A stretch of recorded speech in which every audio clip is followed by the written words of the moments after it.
In a neighborhood obsessed with order, the HOA president kept accidentally crashing into one man's mailbox. But when he built a mailbox so tough it turned the tables, what happened next exposed secrets no one saw coming. Crestview Estates was a picture of suburban perfection. Every lawn immaculate, every mailbox perfectly upright, and every rule followed to the letter. Unless, of course, you were Blythe Carrington, the HOA president. Blythe ruled this quiet enclave like a queen, her iron fist neatly tucked inside a velvet glove. She was infamous for enforcing bylaws with surgical precision, ensuring no one dared paint their front door the wrong shade or leave a garden gnome out of place. Yet when it came to her own actions, that was a different story. The streets of Crestview were narrow, winding through rows of identical houses with manicured lawns. Blythe's sleek black luxury SUV, gleaming in the sun, was a common sight, though rarely without incident. 4 months, Von Royston, a quiet structural engineer on Maplewood Lane, had watched with simmering irritation as Blythe's SUV repeatedly clipped his mailbox. This wasn't a gentle tap, it was a full-on sideswipe, leaving the post leaning like a sailor after too many drinks. Each time Blythe would step out with that same tight-lipped smile, and offer the exact same excuse. Oops, these roads are just so narrow, aren't they? Her voice was sweet, but a sharp edge hinted at a dare for Vaughn to speak up. Vaughn, however, wasn't one for confrontation. He preferred facts over feelings, calculations over chaos. Still, after the 3rd time his patience wore thin. His mailbox wasn't just a mailbox. It was a quiet symbol of his resistance. Unlike his neighbor's simple wooden or plastic boxes, his was a modest yet sturdy design, chosen to withstand the occasional bump. But Blythe's repeated accidents felt different. Intentional, like a test of boundaries Vaughn wasn't willing to ignore anymore. It wasn't just about the mailbox. It was about respect, about fairness. Blythe enforced rules on everyone else, yet seemed to believe she was above them. He'd seen her send letters for the smallest infractions, an untidy hedge, a missing house number, but her own mistakes? Waved off with a shrug. One afternoon Vaughn stood on his porch, arms crossed, watching Blythe's SUV round the corner. As usual, she took the curve too sharply, scraping her front bumper against his mailbox. The familiar crunch echoed through the quiet street. Blythe emerged, mascara smudged, sunglasses askew. She offered Vaughn that same smile, but this time he didn't return it. Maybe the road's not the problem, Vaughn said, his voice calm but firm. Blythe's eyes narrowed. Careful, Vaughn. You don't want to make an enemy out of me. He simply nodded, already planning his next move. If Blythe wanted a game he was ready to play, but on his terms. The neighborhood watched, some with curiosity, others with thinly veiled amusement. Blythe's reputation as the queen of selective enforcement was well known, but Vaughn's silent defiance was beginning to shift the balance. It was a quiet battle, fought not with words or meetings but with steel and concrete. Blythe wouldn't just let this slide. She had power, influence, and a knack for making things happen behind the scenes. Yet Vaughn also knew that sometimes standing up to someone like Blythe meant more than just fixing a mailbox. It meant challenging the very system she'd built. As the sun dipped lower, casting long shadows, Vaughn made a decision. If Blythe wanted to keep playing rough, he would respond in kind, with a twist she wouldn't see coming. This was only the beginning of a showdown that would shake Crestview Estates to its core. Von Royston wasn't a man of impulse.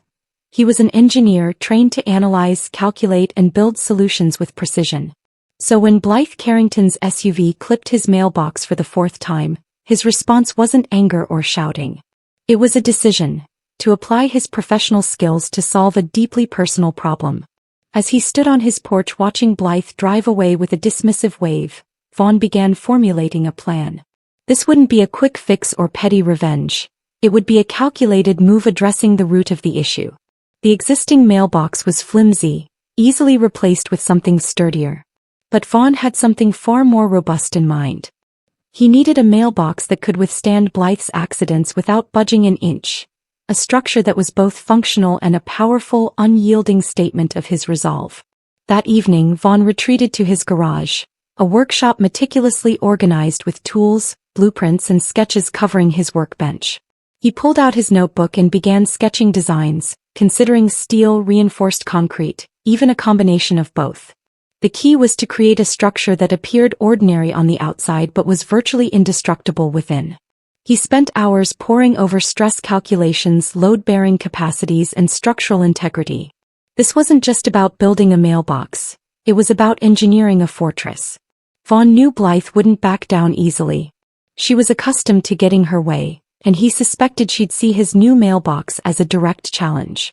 That's why his plan had to be flawless. He needed to ensure everything was up to code with no grounds for complaint or legal action. He researched local regulations, HOA guidelines, and even consulted a lawyer friend to cover all his bases.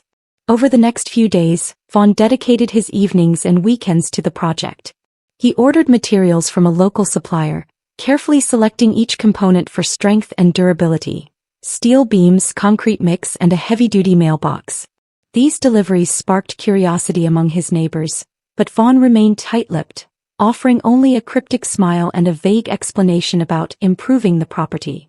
He worked methodically, mixing concrete, welding steel, assembling the structure piece by piece. The garage filled with the sounds of power tools and the smell of metal. Vaughn found a deep satisfaction in the work, a feeling of control in a situation that had previously felt frustrating and unfair. He was quite literally taking matters into his own hands, building a solution to his problem. As the structure took shape, Vaughn felt a growing sense of anticipation. He knew Blythe would eventually test his creation, and he was ready. He imagined her surprise when her SUV collided with the unyielding mailbox, the satisfying crunch of metal against metal. It wasn't about revenge, it was about sending a clear message. Enough is enough. Vaughn also understood this was more than just a personal vendetta. It was about standing up to bullies, challenging abuse of power, and defending his property and peace of mind. He was setting an example for his neighbors, showing them it was possible to resist even the most entrenched authority. He knew his actions would have consequences. Blythe wouldn't take this lying down, and he was prepared for whatever she might throw his way. He had done his research, covered his bases, and built a mailbox that was both a physical and symbolic barrier against her reckless behavior. However, the real test was yet to come, and Vaughn knew Blythe's reaction would determine the next chapter in this escalating neighborhood drama. The weekend arrived and Vaughn was ready. His plan was no longer just a sketch or a blueprint. It was a tangible, solid structure sitting proudly at the edge of his property. The reinforced mailbox was unlike anything Crestview Estates had ever seen. From a distance it looked unassuming, a simple box with a cheerful red flag standing at the perfect height and angle. But up close it was a fortress. Vaughn had anchored it to a 3-foot concrete foundation, poured and cured with precision. Inside, a steel frame welded into a solid block gave the mailbox its unbreakable core. The exterior was painted classic white, perfectly matching the neat fence and manicured lawns, a perfect disguise for something so tough. Vaughn smiled to himself, knowing Blythe's usual accident would no longer be a simple tap or nudge. That morning Vaughn stood back admiring his work. The sun cast long shadows across the lawn, and the quiet neighborhood hummed with the usual sounds of children playing and sprinklers hissing. Neighbors glanced curiously at the new mailbox, whispering among themselves. Some admired the craftsmanship. Others wondered if Vaughn was making a statement. But Vaughn paid them no mind. He was focused on what mattered most, standing his ground. Later that day, Blythe Carrington drove past Vaughn's house, her black SUV gliding down the narrow street. She took the familiar curve near Vaughn's property just as she always did. But this time the outcome was drastically different. Instead of the mailbox bending or leaning, the front end of her SUV crumpled like a soda can against the reinforced steel. The airbags deployed with a deafening hump, filling the car with a sudden burst of white powder. Blythe sat stunned for a moment, mascara smudged and sunglasses crooked. She opened the door and stepped out, wobbling slightly as she surveyed the damage. Vaughn, watching from his porch, leaned against the railing with his arms crossed. "Huh," he muttered. "Guess the road wasn't the problem after all." Neighbors rushed out of their homes, drawn by the noise and commotion. Some whispered about the irony, others exchanged knowing looks. Blythe, usually so composed and commanding, was now visibly shaken. She tried to regain her composure, brushing dirt from her designer jacket and adjusting her sunglasses. Vaughn approached her calmly, his voice steady but firm. "Looks like your usual route just got a little less forgiving." Blythe's eyes flashed with a mix of embarrassment and anger. You think this is funny, Vaughn? No, Vaughn replied. I think it's about time someone stopped letting accidents slide. The tension between them was palpable. Blythe's reputation as the queen of selective enforcement suddenly seemed fragile, exposed by a mailbox that refused to back down. Vaughn's quiet defiance had shifted the balance, and the neighborhood was watching. But Blythe wasn't one to surrender easily. She straightened her posture and declared, "This isn't over. You'll regret this, Vaughn." Vaughn smiled, a hint of satisfaction in his eyes. Maybe. Or maybe it's just the beginning. Neither of them realized how far this battle would go, or how much it would change Crestview Estates forever. The sound of the collision echoed through Crestview Estates, shattering the usual afternoon calm. Car alarms blared and neighbors poured from their homes, their curiosity piqued. Blythe Carrington, the epitome of suburban perfection, stood beside her crumpled SUV, her facade visibly cracked. The sight was almost surreal, the queen of the HOA dethroned by a mailbox. Vaughn Royston watched from his porch, subtle satisfaction in his eyes. He had anticipated this moment, planned for it, and now it had arrived. The reinforced mailbox stood firm, unyielding against the impact, a clear visual statement resonating through the neighborhood. The initial shock on Blythe's face quickly morphed into anger. She glared at Vaughn, her eyes blazing with fury and embarrassment. "What do you think you're doing?" she demanded, her voice sharp and indignant. "This isn't over, Vaughn." Vaughn remained calm, his expression unreadable. "It is if you stop hitting my mailbox, Blythe." The neighbors murmured, some chuckling, others gasping. The confrontation was a public spectacle, a real-life drama unfolding in their perfectly manicured community. Among the onlookers was Martha Jenkins, a retiree across the street, who had always found Blythe's strict rule enforcement excessive and often gossiped about the HOA president's hypocrisy. Martha couldn't suppress a sense of glee seeing Blythe in such a predicament. "Well, I must say, Blythe, that's quite the dent," Martha quipped. Blythe shot Martha a venomous look before turning back to Vaughn. "You did this on purpose, didn't you? You knew I'd hit it." "I built a sturdy mailbox," Vaughn responded evenly. "If you hadn't been driving so carelessly, this wouldn't have happened." "Carelessly?" Blythe scoffed. "These roads are too narrow. Everyone knows that." "Then maybe you should drive slower," Vaughn suggested, "or perhaps consider that you're the only one having these accidents."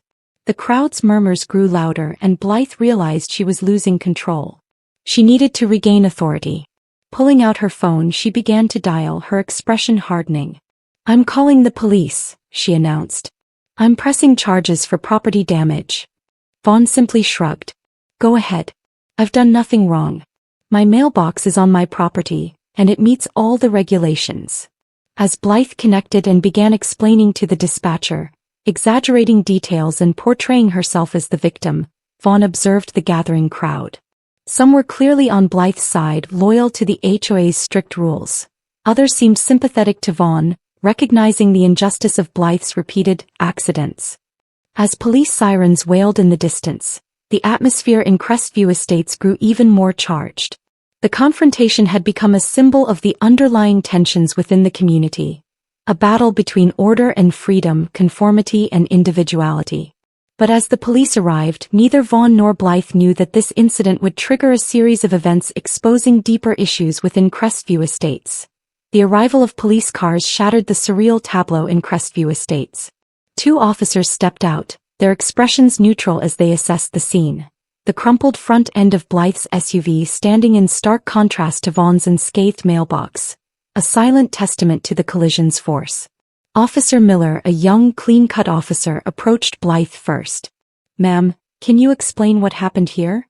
Blythe, seizing the opportunity to play the victim, launched into her version of the story, emphasizing the road's narrowness and portraying Vaughn's mailbox as a dangerous obstruction. She spoke with practiced sincerity, her voice trembling slightly to convey distress. Officer Miller listened attentively, nodding occasionally as he took notes. But Vaughn knew Blythe was twisting the truth, omitting her history of repeated accidents and exaggerating vehicle damage. When Blythe finished, Officer Miller turned to Vaughn. "Sir, do you have anything to add?" Vaughn stepped forward, his demeanor calm and respectful. "Officer, this is not the first time Miss Carrington has hit my mailbox. In fact, it's the fourth time in as many months. Each time she claims it was an accident due to the narrowness of the road. He paused, then gestured to his mailbox. I built a sturdier mailbox to prevent further damage to my property. If Miss Carrington had been driving responsibly, this incident would not have occurred. Officer Miller examined the mailbox closely, running his hand along its smooth, white exterior. He glanced at Officer Jones, his older, more experienced partner, who had been quietly observing. Officer Jones approached Blythe, his expression stern. Miss Carrington, is it true that you've hit this mailbox multiple times before? Blythe hesitated, her composure faltering. Well, yes, but it was always a minor thing. Just a little bump. A little bump that required you to call the police and claim property damage? Officer Jones raised an eyebrow, his skepticism evident. The crowd's murmurs grew louder, and several neighbors began to share accounts of Blythe's driving habits. Martha Jenkins spoke up, her voice clear and unwavering. Officer, I've seen Miss Carrington speed around these corners countless times. She never slows down. Other neighbors chimed in, corroborating Martha's statement. Blythe's carefully constructed image of suburban perfection was crumbling before her eyes. Officer Miller and Officer Jones exchanged glances, realizing this was more than a simple traffic accident. It was a neighborhood dispute with deep-seated issues. Officer Jones turned back to Blythe, his voice firm. Miss Carrington, I'm not going to issue a citation for property damage at this time. However, I am advising you to drive more carefully in the future. Repeated accidents suggest a pattern of reckless behavior. Blythe's face flushed with anger and humiliation. She glared at Vaughn, her eyes promising retribution.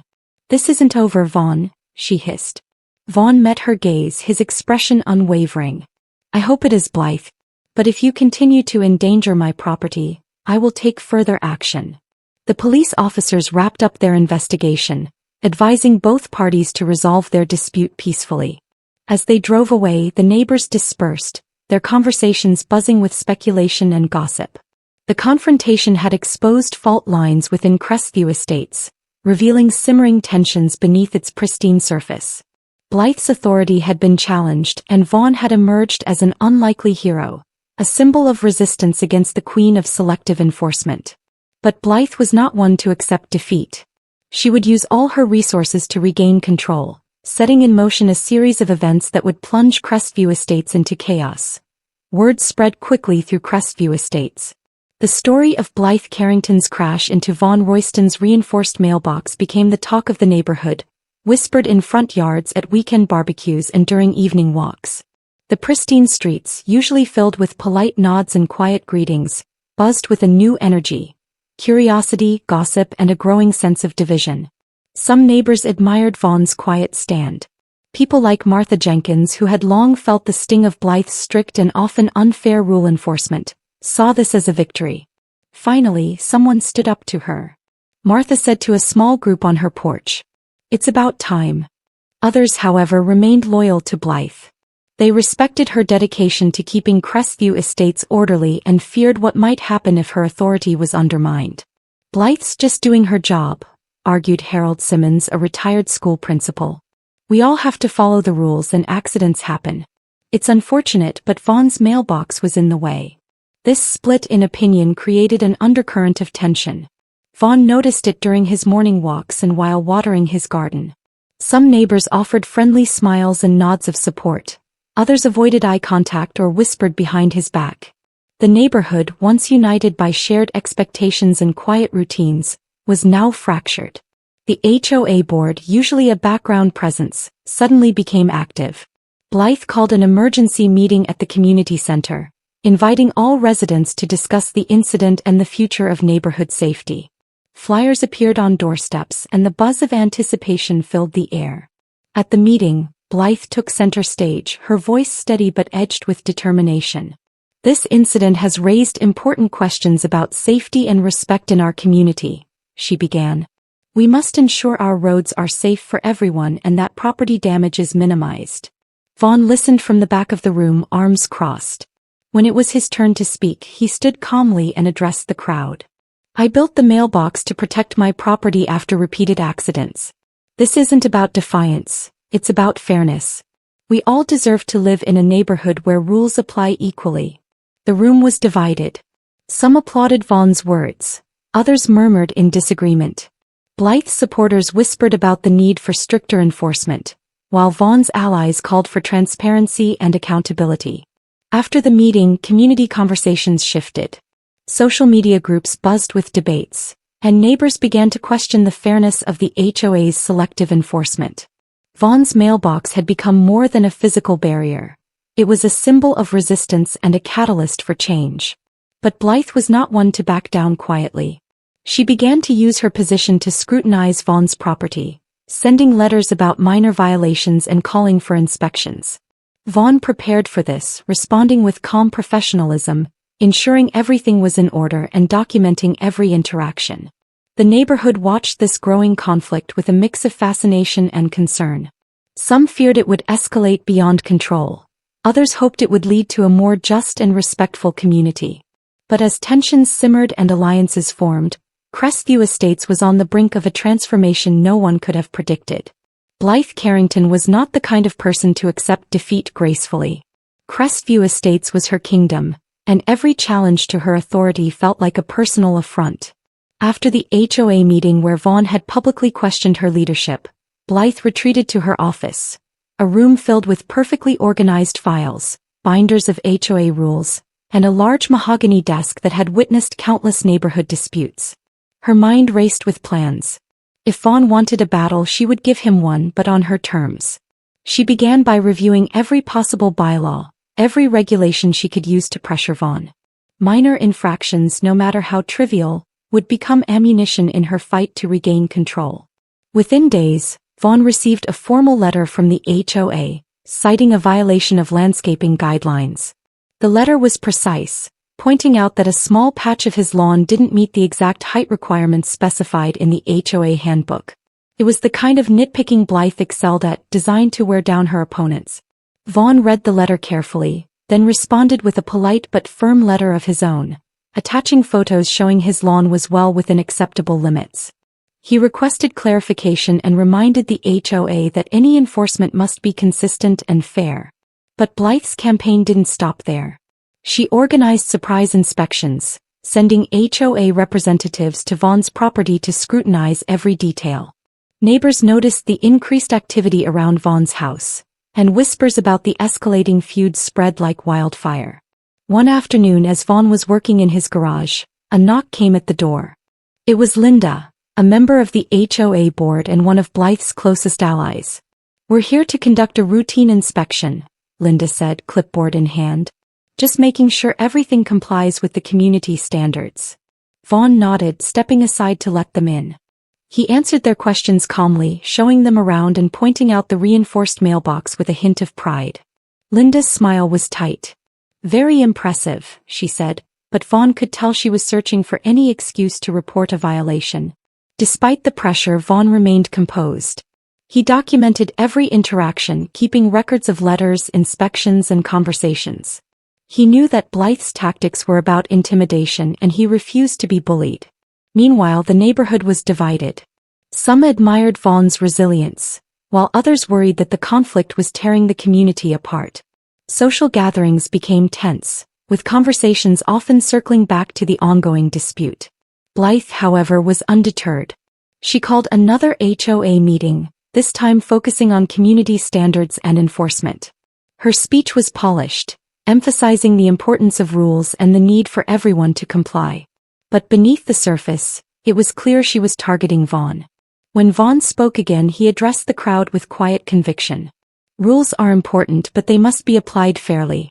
Selective enforcement breeds resentment and division. We need a community where everyone is treated equally." His words struck a chord with many, but Blythe's supporters remained loyal, defending her leadership and warning against rebellion.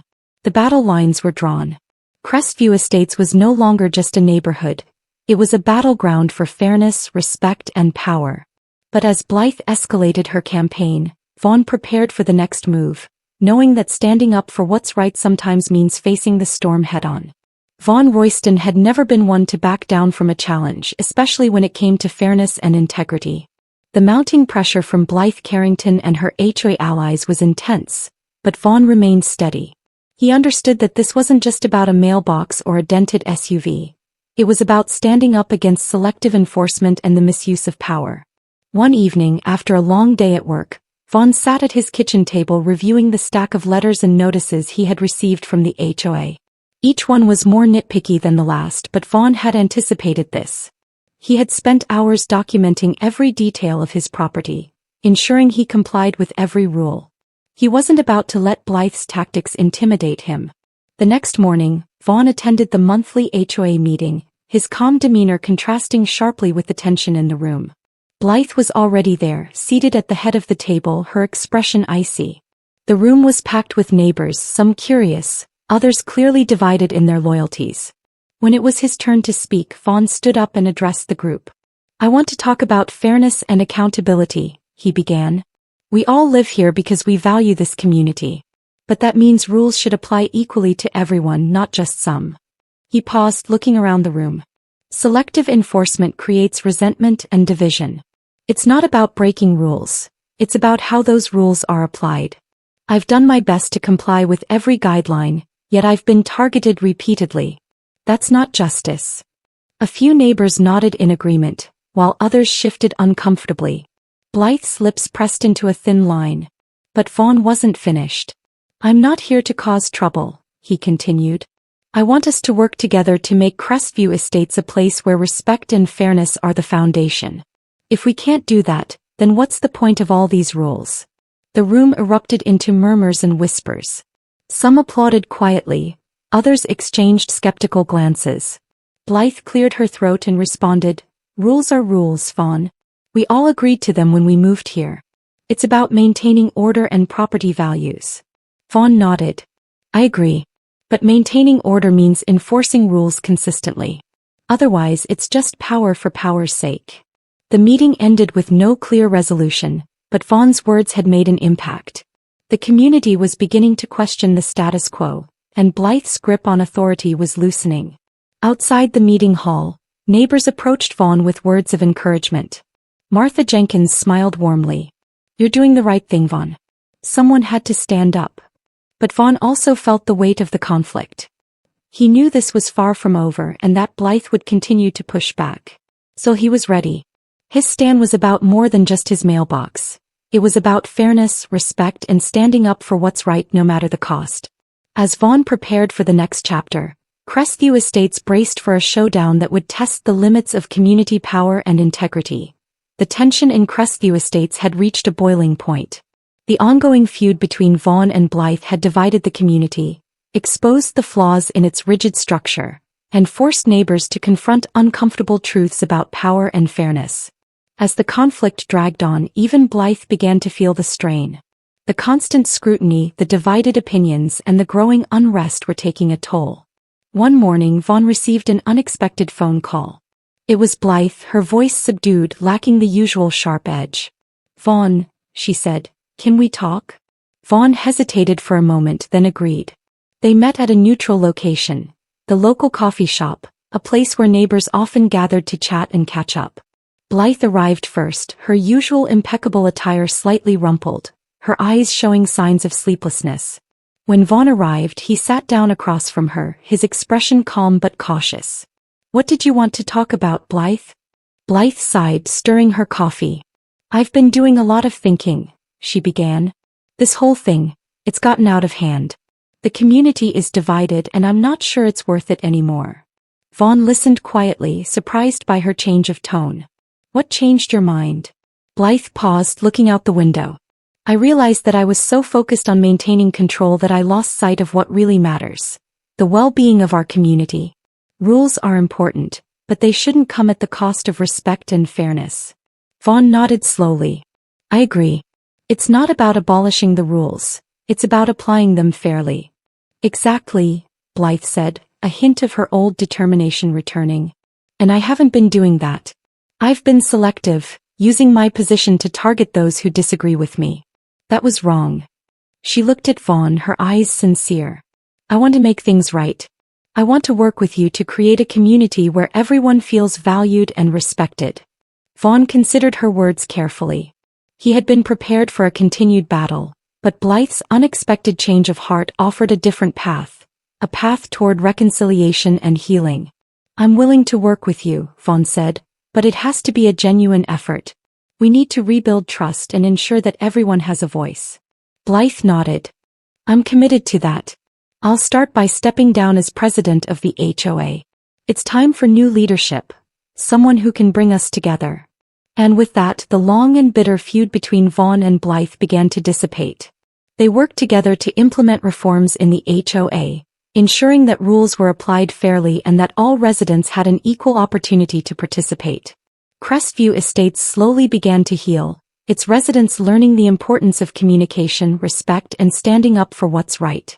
The reinforced mailbox remained a symbol of resistance and resilience, a reminder that even the smallest act of defiance can spark meaningful change. But as Crestview Estates moved forward, the lessons learned would resonate far beyond its neatly manicured lawns and quiet streets. The story of Crestview Estates didn't end with a crash or a confrontation. It ended with a profound lesson. Vaughn Royston's quiet determination and Blythe Carrington's eventual willingness to change showed that fairness and respect are the true foundations of any community. It's easy to get caught up in rules and authority, but when those rules are applied unevenly, they lose their meaning, and so does the trust between neighbors. Vaughn's reinforced mailbox wasn't just a piece of steel and concrete. It was a symbol. A symbol that standing up for yourself doesn't have to be loud or aggressive. Sometimes it's about being prepared, thoughtful, and consistent. It's about making sure your voice is heard, even if it's through something as simple as a mailbox. Blythe's journey was just as important. She learned that leadership isn't about control or raw power. It's about fairness, empathy, and genuinely listening to the people you serve. Her decision to step down and work toward a more inclusive community demonstrated that change is possible, even for those who seem set in their ways. For viewers watching this story, the takeaway is clear. Don't let unfairness slide, but also, don't let conflict consume you. Stand up with integrity, seek understanding, and be willing to find common ground. Communities thrive when every member feels respected and heard. If you've ever faced a situation where someone in power was unfair, or where rules seemed to apply only to certain people, remember Vaughn's example. You don't have to fight with anger or bitterness. You can build your own reinforced mailbox, your own way of standing firm with quiet strength. And if you're in a position of authority, remember Blythe's lesson. Leadership means fairness and accountability, not selective enforcement. Your role is to serve your community, not to control it. So what can you do today? Look around your own community. Are there rules or systems that feel unfair? Are there voices being ignored? Take a step, small or big, to speak up, to listen, and to act with fairness. Change starts with one person willing to stand up and do what's right. Thank you for listening to this story. If it resonated with you, share it with someone who might need to hear it. Let's build communities where everyone belongs and everyone matters, because sometimes the strongest walls are built not to keep others out, but to protect what's rightfully ours.